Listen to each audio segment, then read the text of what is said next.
What if I told you that the person most likely to cheat isn't the one who's unhappy in their relationship? What if it's the person who is, by all accounts, perfectly content? It sounds counterintuitive, doesn't it? We're so used to thinking of infidelity as a symptom of a broken relationship, a clear sign that something is deeply wrong. We paint a simple picture in our minds. If someone cheats, they must be miserable with their partner. They must be lacking affection, or intimacy, or excitement. And while that can certainly be true, it's only a fraction of the story. The real reasons people cheat are far more complex, more personal, and deeply woven into the fabric of our own psychology. It's not always about a lack of love for the other person. Sometimes, it's about a lack of something within ourselves. Today, we're not going to judge, we're not going to cast stones, and we're not here to offer simple, black and white answers. Instead, we're going to pull back the curtain on one of humanity's most enduring and painful mysteries. Why do people cheat? We're going to explore the hidden corners of the human mind, the echoes of our past, and the subtle forces that can lead even well-intentioned people down a path they never thought they'd travel.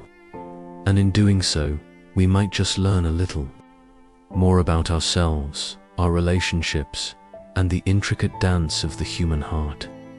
So, grab a cup of tea, find a quiet space, and let's begin this journey together. Let's start by dismantling a myth, the myth of the unhappy cheater.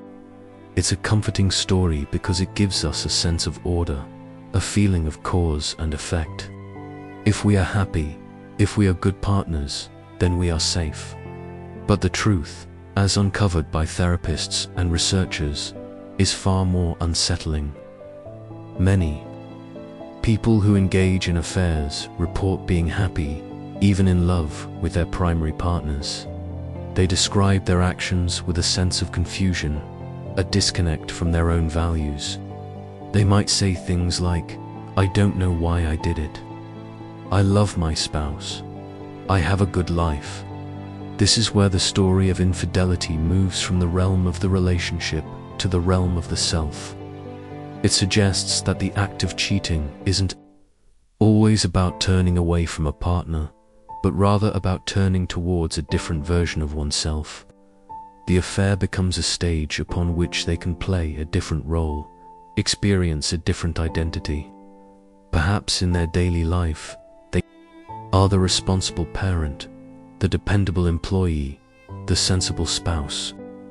The affair offers a space to be the passionate artist, the daring adventurer, the object of intense, uncomplicated desire. It's not about escaping the relationship. It's about escaping the self they have become within that relationship, too. Truly understand this, we need to travel back in time, long before our current relationships, to the very foundation of how we learn to love. I'm talking about our attachment styles. In the mid-20th century, a psychologist named John Bowlby developed what's known as attachment theory. He proposed that the bond we form with our primary caregivers in infancy sets a blueprint for how we connect with others throughout our lives. This blueprint, or attachment style, falls into a few key categories. First, there are those with a secure attachment.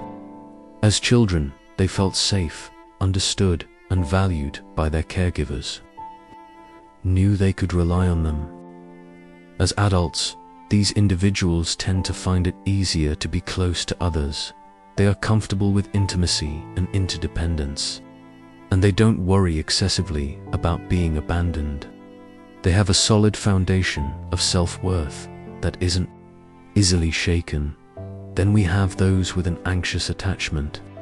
As children, their caregivers might have been inconsistent with their affection and attention. Sometimes they were there, sometimes they weren't. This creates a deep-seated fear of abandonment. As adults, anxiously attached individuals often crave closeness and intimacy.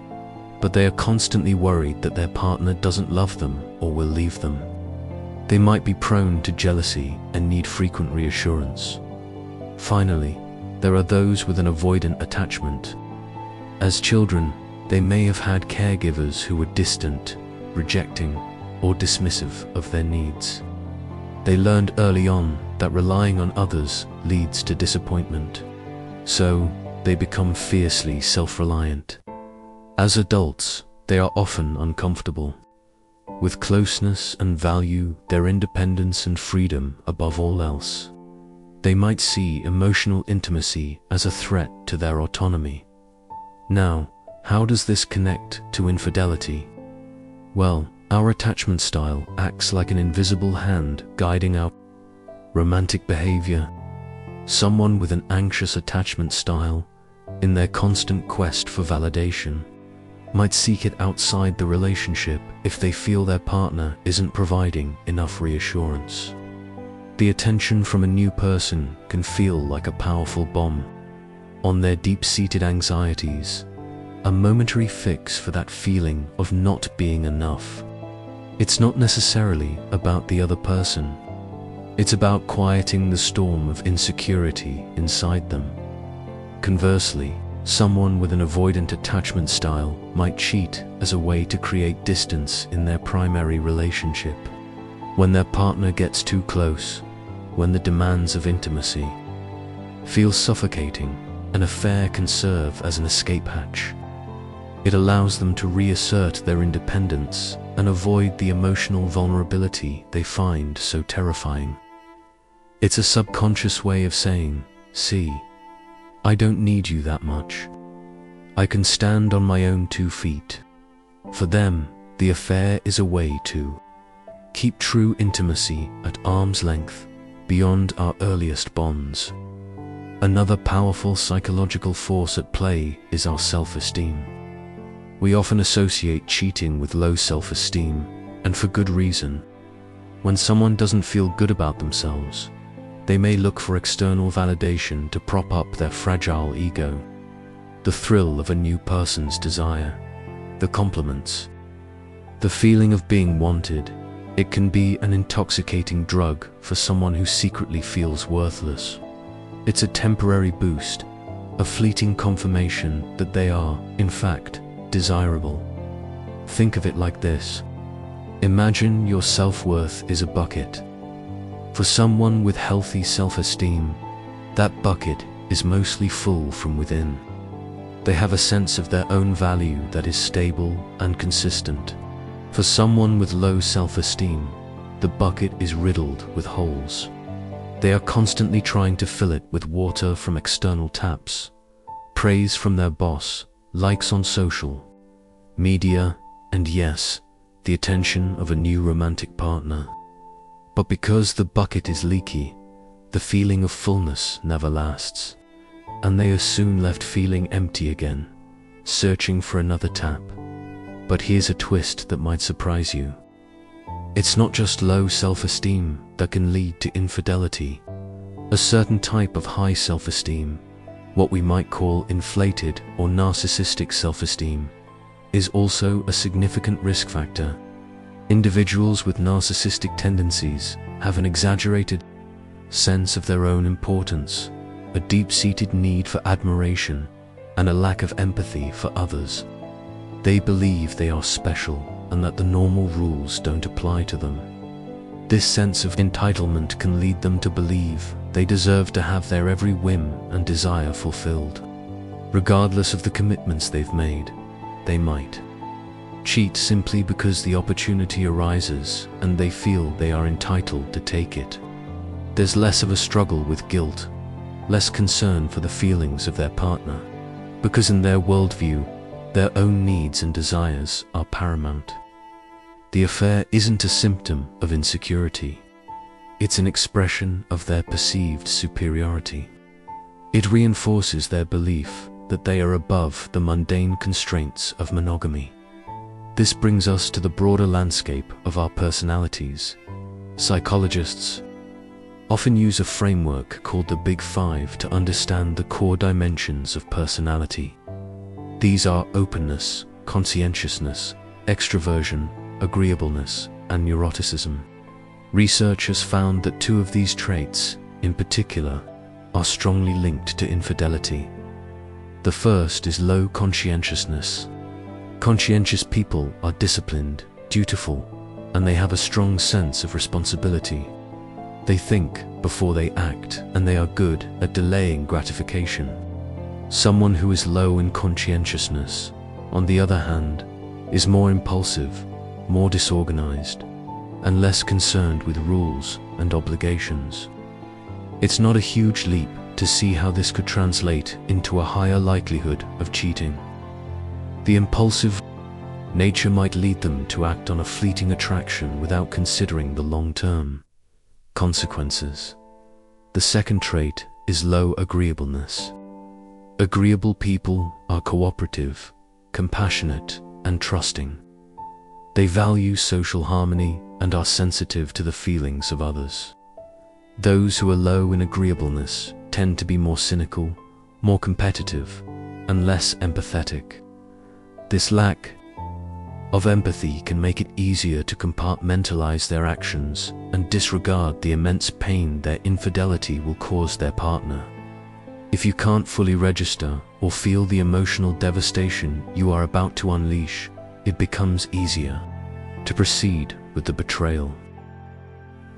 When you combine low conscientiousness and low agreeableness with another set of personality traits known as the dark triad, narcissism, Machiavellianism, and psychopathy, the risk of infidelity skyrockets. Machiavellianism is characterized by a manipulative and cynical worldview, while psychopathy involves a profound lack of empathy and a tendency towards thrill-seeking and antisocial behavior. An individual high in these traits is essentially playing a different game than everyone else. A game where other people are simply pawns to be used for their own gratification. But let's be clear, our psychology doesn't operate in a vacuum. We are all products of our environment, and sometimes the situation we find ourselves in can be a powerful catalyst for infidelity, even for someone who might not otherwise be predisposed to it. This is the siren song of opportunity. Think about someone who starts a new job that requires frequent travel. They are suddenly removed from their daily routines, their familiar social support systems, and the watchful eyes of their community. They might be lonely in a new city, spending evenings in hotel bars. This combination of anonymity, loneliness, and access to new people can create a perfect storm. It's not that they went looking for an affair, but the context made it a much more likely possibility. Or consider a relationship that has fallen into a comfortable but passionless routine. The couple might be great co-parents and household managers, but the spark of romance has long since faded. Then, one of them joins a running club or a pottery class and meets someone who sees them not as a co-parent, but as an interesting, attractive individual. This new person listens with rapt attention, laughs at their jokes, and makes them feel seen in a way they haven't felt in years. In that moment, the affair isn't about sex, it's about feeling alive again. It's a rebellion against the monotony of predictability. There's also a neurological component to this. When we first fall in love, our brains are flooded with a cocktail of chemicals, including dopamine, the feel-good neurotransmitter associated with reward and pleasure. This is what creates that feeling of euphoria, the obsessive thinking, the intense craving for the other person. Over time, in a long-term relationship, this initial surge of dopamine gives way to a different set of chemicals, like oxytocin and vasopressin, which are associated with bonding, comfort, and attachment. This is the warm, steady glow of mature love. However, the brain never loses its capacity to produce that dopamine rush. The novelty of a new person, the thrill of the forbidden, the excitement of the unknown, All of these can trigger the brain's reward system in a powerful way. For some, this chemical high can become addictive. They find themselves chasing that initial rush over and over again. Not because they are unhappy with their partner, but because they are addicted to the feeling of falling in love. So, where does this leave us?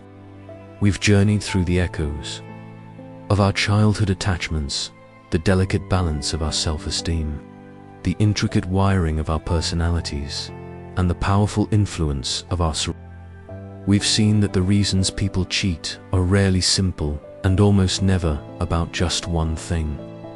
It's a tangled web of personal history, psychological needs, and situational temptations. Understanding these complexities is not about excusing infidelity.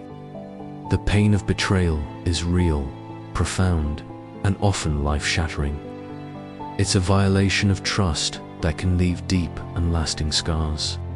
But moving beyond simple condemnation and towards a more nuanced understanding can be incredibly valuable. For those who have been cheated on, it can help to see that their partner's actions may not have been a reflection of their own worth or the quality of their love.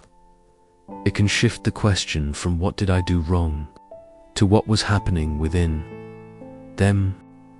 This doesn't erase the pain, but it can sometimes alleviate the misplaced blame and self-doubt. For those who have cheated, a deep and honest look at these underlying psychological drivers is the only true path to understanding their own actions and ensuring they don't repeat them. It requires immense courage to confront the parts of ourselves we are least proud of, our insecurities, our entitlement, our fears of intimacy, our impulsive desires. It's a journey of self-awareness that is often painful but ultimately necessary for growth and for all of us.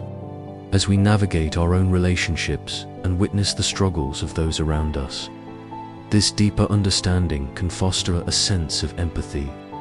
It reminds us that we are all flawed, all susceptible to the complexities of the human heart. It encourages us to be more mindful of our own inner worlds and the inner worlds of our partners. It prompts us to ask not just, are we happy, but also, are we growing? Are we fulfilled as individuals? Are we creating a space where we can both be our authentic selves? A space safe enough that we don't feel the need to seek out other stages upon which to play. The story of why people cheat isn't a simple tale of good versus evil, of villains and victims. It's a deeply human story, a story about our search for connection, for validation, for identity, and sometimes our misguided attempts to find those things in the wrong places. It's a story that reminds us that the most important relationship we will ever have is the one we have with ourselves. And it is from the health and honesty of that relationship that all others will ultimately flourish.